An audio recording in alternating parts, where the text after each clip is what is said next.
Good morning class. स्वागत है आप सभी का आज की कक्षा में।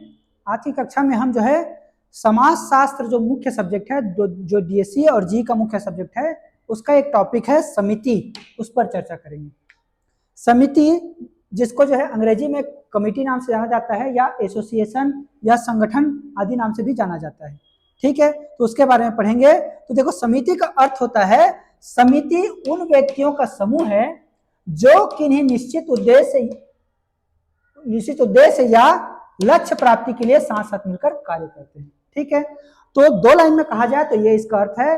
अब मैं आपको देसी भाषा में समझाता हूं कि समिति क्या है। तो समिति को हम एक उदाहरण से देख सकते हैं, जो है दुर्गा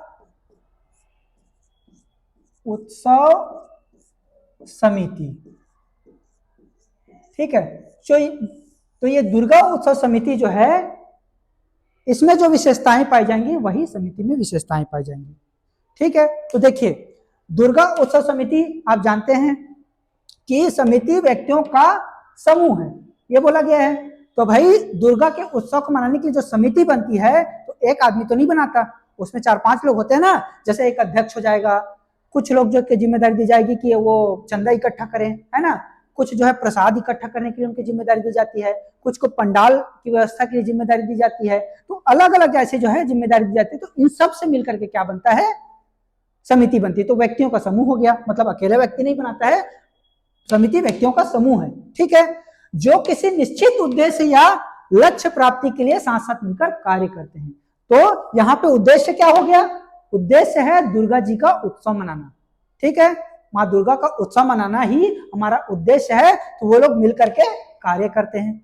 ठीक है, तो ये सरल भाषा में समिति हो गई। ठीक है, उसका बहुत सारी और जो समितियां, जैसे कि गणेश जी का उत्सव, गणेश उत्सव समिति होता है ना, तो उसमें भी वैसे ही लोग होते हैं, है ना। तो व्यक्तियों का समूह होता है और एक निश्चित उद्देश्य को की प्राप्ति के लिए मिलजुल करके कार्य करते हैं। ठीक है, अब देखिए परिभाषा देखते हैं हम समिति की। तो समिति की एक परिभाषा, जैसे बोगार्डस के अनुसार, बोगार्डस ने क्या कहा है कि समिति प्रायः किसी निश्चित उद्देश्य की पूर्ति के लिए व्यक्तियों का मिलजुल कर कार्य करना है। बिल्कुल वही बात को सेम ये भी बोल रहा है ना। तो आपको जो है प्रश्न की प्रकृति के हिसाब से बनाना है। जैसे कि मान लो जाइए बड़ा प्रश्न आ गया कि समिति के अर्थ, परिभाषा, विशेषताओं और प्रकार की विवेचना कीजिए, तब आपको जो है कम से कम 4-5 परिभाषा लिखना पड़ेगा। देखिए, परिभाषा लगभग सब लोग ऐसे ही बोले हैं, जो विद्वान है वो ऐसे ही बोले हैं, है ना। आपको विद्वानों का नाम याद रखना है, विद्वानों के नाम में आप फेर फेर मत कीजिएगा, क्योंकि जो चेक करने वाले प्रोफेसर होते हैं उनको विद्वानों का नाम एकदम पूरी तरह से रटा हुआ होता है, याद रहता है। वो देख के ही समझ जाते हैं कि बोगार्ड जो है किस टाइप का परिभाषा दिया होगा। तो आप इसमें थोड़ा बहुत हेर फेर कर सकते हैं, अपने शब्दों में लिख सकते हैं, लेकिन इसको बिल्कुल उसी शब्दों में ही लिखना है। आपको नाम को बिल्कुल आपको हेर फेर नहीं करना है। ठीक है, तो ये हो गया परिभाषा। अब आगे देखते हैं कि समिति की विशेषताएं क्या क्या है। तो हम कुल जो है 11 विशेषताएं पढ़ेंगे समिति की। अब इन 11 विशेषताओं को हम डिटेल से पढ़ते हैं। तो जैसे समिति का पहला विशेषता मैं बता चुका हूं कि व्यक्तियों का एक समूह है, मतलब समिति को कोई अकेला व्यक्ति नहीं बनाता है, उसको निर्माण करने के लिए 2 या 2 से अधिक व्यक्तियों का आवश्यकता होती है। ठीक है, अकेला व्यक्ति नहीं बना सकता है समिति, तो क्या हो गया, समिति व्यक्तियों का समूह है। ठीक है, ये इसकी विशेषता हो गई। उसके बाद जो है निश्चित उद्देश्य होता है, मैं बता चुका हूं हर समिति का अपना एक निश्चित उद्देश्य होता है। जैसे कि दुर्गा जी का उत्सव मनाने का उद्देश्य क्या है कि दुर्गा जी का उत्सव मनाना। ठीक है, 9 दिन के लिए दुर्गा जी का उत्सव मनाते हैं, 11 दिन के लिए गणेश जी का उत्सव मनाते हैं। और किसी समिति, जैसे मान लो जाए कोई राजनीतिक दल जो समिति बनी है, उनका भी उद्देश्य है कि सत्ता प्राप्त करना, चुनाव लड़ना, है ना, तो ये उनका उद्देश्य हो गया। कोई और समिति बन जाती है, जैसे कि मजदूरों का संघ बन जाता है, तो मजदूर लोग का जो संघ होता है उनका भी एक निश्चित उद्देश्य होता है कि उनको जो सैलरी है या पैसा है वो टाइम पे मिल पाए और कम ना मिले, सही उनका जो है मेहनताना मिले, है ना। तो ये जो है सबका अपना अपना एक उद्देश्य होता है, हर समिति का अपना एक उद्देश्य होता है। तो निश्चित उद्देश्य पाया जाता है किसमें, समिति में। उसके बाद देखें कि विचार पूर्वक स्थापना होती है समिति की, है ना, मतलब समिति को जानबूझकर बनाया जाता है, समिति अपने आप उत्पन्न नहीं होती। जैसे मैं बताया था पिछली क्लास में कि समुदाय का जो है स्वतः ही विकास होता है, अपने आप स्थापित होता है, वो उसको कोई जानबूझकर बनाता नहीं है कि भाटापारा को कोई जो है जानबूझ के बसाया नहीं है, वो अपने आप उसका विकास हुआ है। ठीक है, स्वतः ही विकास हुआ है। लेकिन समिति में क्या है, समिति का जो स्थापना होती है वो विचार पूर्वक होती है, जानबूझ करके उसकी स्थापना की जाती है कि भाई दुर्गा जी का उत्सव आया, नवरात्रि आई है ना, तो दुर्गा जी का उत्सव मनाना है, तब क्या होगा कि लोग सोचेंगे कि अपने मोहल्ले में चलो यार दुर्गा रखते हैं, है ना, तो 4-5 लोग मिल करके एक समिति का निर्माण करेंगे और उसके बाद अपने अपने कार्य डिवाइड करेंगे। तो जानबूझकर हुआ ना, अपने आप तो नहीं हुआ। तो समिति की जो स्थापना होती है वो विचार पूर्वक होती है, जानबूझकर होती है। ठीक है, अब आगे देखते हैं कि समिति में एक निश्चित संगठन पाया जाता है, बिल्कुल संगठन पाया जाता है। उसमें 4-5 लोग जो लोग रहते हैं उनके बीच जो संबंध है ना, वो आपस में कनेक्टेड होते हैं। ठीक है, कि अध्यक्ष का अपना कार्य डिवाइड है, उपाध्यक्ष का अपना कार्य डिवाइड है, सचिव का अपना कार्य डिवाइड है, चंदा लेने वालों का अपना कार्य डिवाइड है, लेकिन आपस में एक दूसरे से जुड़े रहते हैं, आपस में एक दूसरे से अंतःक्रिया के माध्यम से एक संबंध बना के जुड़े होते हैं। तो ये संगठन पाया जाता है किसमें, निश्चित संगठन पाया जाता है किसमें, समिति में। ठीक है, उसके बाद समिति में जो संबंध होते हैं वो औपचारिक होते हैं, मतलब फॉर्मल रिलेशनशिप पाया जाता है। मतलब जैसे आप दुर्गा जी का उत्सव के लिए समिति का सदस्य बने हैं, है ना, तो आप काम तक उनसे जुड़े हुए हैं, बाकी समय आप अपने घर में हैं, है ना। जैसे आप कहीं ऑफिस में काम करते हैं तो जो बॉस होता है, तो बॉस से जो संबंध होता है वो बॉस है करके आप उसकी आज्ञा का पालन करते हो, वो जो आदेश देता है उसको पालन करते हो। लेकिन अगर वो उल्टा पुल्टा कुछ आदेश देने लग जाए तब तो आप नहीं बोलोगे, उसको बात को नहीं मानोगे ना। जैसे आपके पिताजी से जो आपका संबंध होता है घर में, वो अलग संबंध होता है, और एक बॉस से जो होता है वो अलग टाइप का संबंध होता है ना। तो वहां जो संबंध होता है वो केवल और केवल काम के लिए होता है, टच एंड गो के रिलेशनशिप पाए जाते हैं, वहां पे छुओ और जाओ के संबंध पाए जाते हैं। लेकिन जो घर में है अपने पिताजी से, वो फॉर्मेलिटी वाले नहीं होते हैं, है ना, वो अनौपचारिक होते हैं, इनफॉर्मल रिलेशनशिप पाया जाता है वहां पे। ठीक है, तो जो समिति होती है उसमें संबंध होती है, सदस्यों के बीच जो संबंध पाया जाता है वो औपचारिक होती है, फॉर्मल होती है। ठीक है, समझ में आ गया। अब आगे देखते हैं कि समिति जो है वो साध्य न होकर साधन होती है। मतलब ये साध्य मतलब कि लक्ष्य, अपने आप में लक्ष्य नहीं है, वो एक केवल और केवल किसी लक्ष्य को या उसको लक्ष्य को प्राप्त करने के लिए केवल और केवल एक साधन मात्र है, केवल एक सीढ़ी मात्र है। जैसे दुर्गा जी का उत्सव का समिति बनाए, तो समिति बनाए तो अपने फिर काम तो खत्म नहीं होगा ना, समिति बनाना ही उद्देश्य थोड़ी है। समिति बनाने का उद्देश्य क्या है, दुर्गा जी का उत्सव मनाना, है ना। तो वो समिति जो है केवल और केवल माध्यम है, ठीक है, एक साधन मात्र है, लेकिन साध्य या लक्ष्य क्या है, दुर्गा जी का उत्सव मनाना, है ना।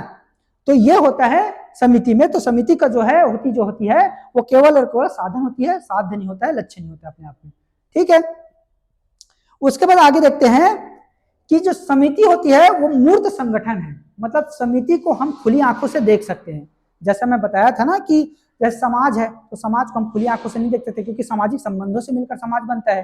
तो सब सामाजिक संबंध को हम नहीं देख सकते हैं, तो समाज को भी नहीं देख सकते। तो समाज क्या है, अमूर्त है, उसको हम नहीं देख सकते। लेकिन समिति जो है मूर्त है, हम हर समिति को देख सकते हैं। जैसे दुर्गा जी का उत्सव के लिए समिति जो बनाई है उसको हम देख सकते हैं।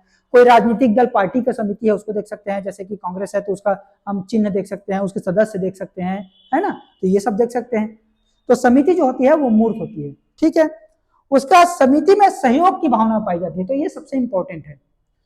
बिना सहयोग के समिति नहीं बन सकता है। भाई देखो, जैसे कि दुर्गा जी का उत्सव मनाने के लिए हमने समिति बनाया और अपना अपना काम डिवाइड किया। अब पता चले जिनको चंदा लेने के लिए कहा गया है वो घर में जाके सो गए, चंदा ही नहीं ले रहे, तो समिति चल पाएगी क्या, समिति तो खत्म हो जाएगी ना। तो आपस में सहयोग जरूरी है, जिसको जो काम दिया गया है वो करता है और सहयोग करता है, तभी समिति चलती है। अब पता चले समिति में 4 लोग हैं, चारों आपस में लड़ रहे हैं, नहीं ये ऐसा होना चाहिए, ऐसा होना चाहिए, नहीं मैं ऐसा नहीं करूंगा, मैं ऐसा नहीं करूंगा, तो समिति तो खत्म हो जाएगी ना। तो उसमें सबसे इंपॉर्टेंट है समिति के लिए सहयोग की भावना। सहयोग की भावना होगी तभी समिति चल पाएगा। ठीक है, अब देखते हैं, ये विशेषता हो गई 11। अब उसके बाद देखते हैं कि प्रकार, समिति के कितने प्रकार होते हैं। तो ये 6 प्रकार होते हैं समिति की। तो सबसे पहले देखते हैं हम आर्थिक समितियां। आर्थिक क्षेत्र से जो जुड़ी हुई समितियां है ना, उसको हम आर्थिक समितियां बोलते हैं। जैसे कि व्यापारिक संघ, मजदूरों का संघ, है ना, तो व्यापार से जुड़ा हुआ है, मजदूरों से जुड़ा हुआ है, मिल में जो काम करने वाले मजदूर है उनका भी अपना संगठन होता है कि नहीं होता। तो ये जो समितियां होंगी ये क्या है, आर्थिक क्षेत्र की समितियां होती है। ठीक है, व्यापारियों का अपना एक संघ होता है। ठीक है, तो ये जो है आर्थिक क्षेत्र की समितियां हो गई। उसके बाद देखते हैं हम राजनीतिक क्षेत्र की समितियां। तो जितने भी राजनीतिक दल है, जैसे कांग्रेस है, भाजपा है, आम आदमी पार्टी है या कोई और पार्टी है, तो उनके जो दल हो गए वो क्या हो गया, राजनीतिक क्षेत्र की समितियां हो गई। ठीक है, उसका सांस्कृतिक समितियां, जो संस्कृति से जुड़ी हुई जो समितियां हैं, जैसे कि धार्मिक समाज हो गया, कोई भी धर्म का जो समाज होता है ना, समाज की स्थापना पर, जैसे कि रामकृष्ण मिशन है ना, तो रामकृष्ण मिशन जो है एक पर्टिकुलर जो है समाज को फॉलो करता है, ठीक है। तो उनकी जो वैसी जो समितियां होंगी वो क्या कहलाएगा, सांस्कृतिक क्षेत्र की समितियां, ठीक है।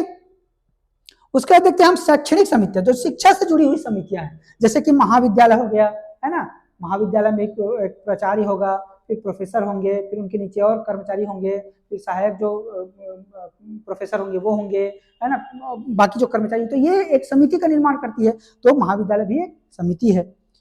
उसका समाज शास्त्र परिषद, जो समाज शास्त्र की जो काउंसिल बनाया जाता है, परिषद बनाया जाता है, कि जिसमें जो विद्वान होते हैं समाज शास्त्र के, जो बड़े बड़े समाज शास्त्री होते हैं वो जुड़े हुए होते हैं, तो उसके लिए भी जो समितियां बनाई जाती है वो क्या हो गया, शैक्षणिक समितियां हो गई। उसके बाद वैज्ञानिक संघ, जो वैज्ञानिक लोग होते हैं ना, उनका भी एक संघ होता है ना, तो उनके लिए जो संघ बनाया जाएगा या समिति बनाई जाएगी वो भी जो क्या कहलाएगा, शैक्षणिक समितियां कहलाएंगी। उसके बाद शिक्षा मंडल, जो शिक्षा मंडल वगैरह है वो भी जो क्या कहलाएगा, शैक्षणिक समितियां कहलाएंगी, तो ये याद रखिएगा। उसके बाद मनोरंजन के लिए जो समिति बनाई जाती है, इंटरटेनमेंट के लिए, उनको मनोरंजनात्मक समिति कहा जाता है। जैसे कि व्यायामशाला, व्यायामशाला मतलब कि जो जिम वगैरह आप जाते हो ना, तो वहां भी एक समिति होती है ना, तो आप मनोरंजन के लिए जाते हो। क्लब वगैरह हो गया, कोई क्लब में आप जुड़ना चाहते हो, है ना, उनके सदस्य बनना चाहते हो, तो आप सदस्य बन जाते हो, तो वो मनोरंजन के लिए आप बनते हो, है ना, वहां से आपको कोई रोजगार तो मिलता नहीं है, आप मनोरंजन के लिए जुड़े हुए हो। नाट्य मंडली, तो नाट्य मंडली जैसे कि कोई नाट्य मंडली है जो नुक्कड़ नाटक दिखाती है, तो उसके आप सदस्य बनना चाहते हो तो वो बन सकते हो, तो ये वो समिति होगी। खेलकूद परिषद, जो खेलकूद के लिए समिति बनाई जाती है, जैसे कि क्रिकेट के लिए कोई क्लब बना दिया, फुटबॉल के लिए कोई क्लब बना दिया, तो इस टाइप की जो समितियां होती है वो मनोरंजन के लिए बनाई गई समितियां होती हैं, ठीक है। अब सेवा एवं समाज कल्याण के लिए समितियां, जो सेवा के लिए समिति बनाएगी, मतलब जनता की सेवा या कोई समाज के लिए सेवा के लिए जो समितियां बनाई जाएंगी उसको जो है सेवा और समाज कल्याण के लिए की समितियां कहते हैं। जैसे कि अनाथालय, तो अनाथालय आप जानते हो सेवा के लिए बनाई जाती है ना, जो अनाथ होते हैं उनको जो है वहाँ पे सुविधाएं मिल सके, वो भी आगे बढ़ सके जीवन में, है ना, उनको रहने के लिए घर मिल सके, भोजन मिल सके, इसके लिए समितियां बनाई जाती है। तो अनाथालय भी एक सेवा एवं समाज कल्याण की समितियां हो गई। उसके बाद आदिवासी कल्याण समिति, जो विभिन्न आदिवासी हैं उनके लिए कल्याण के लिए जो है, उनके अपलिफ्टमेंट के लिए जो समितियां बनाई जाती है वो सेवा और समाज कल्याण की समितियां कहलाती है, ठीक है। बहुत सारे हमारे ऐसे आदिवासी भाई हैं जो पिछड़ गए हैं, जो आगे नहीं आ पाए हैं, तो उनको आगे लाने के लिए समितियां बनाई जाती है, वो जो है सेवा और समाज कल्याण की समितियां कहलाती है। उसका जाति सेवक समिति, जो विशेष जाति के लिए जो सेवा के लिए समिति बनाई जाती है वो भी जो है सेवा एवं समाज कल्याण की समितियां कहलाती है, ठीक है। तो ये समिति आपका कंप्लीट हो गया यहाँ पे, ठीक है। इसके बाद जो हम पढ़ेंगे संस्था समिति, यहाँ पूर्ण होता है। तो फिर मिलते हैं नेक्स्ट क्लास में, तब तक के लिए बाय बाय।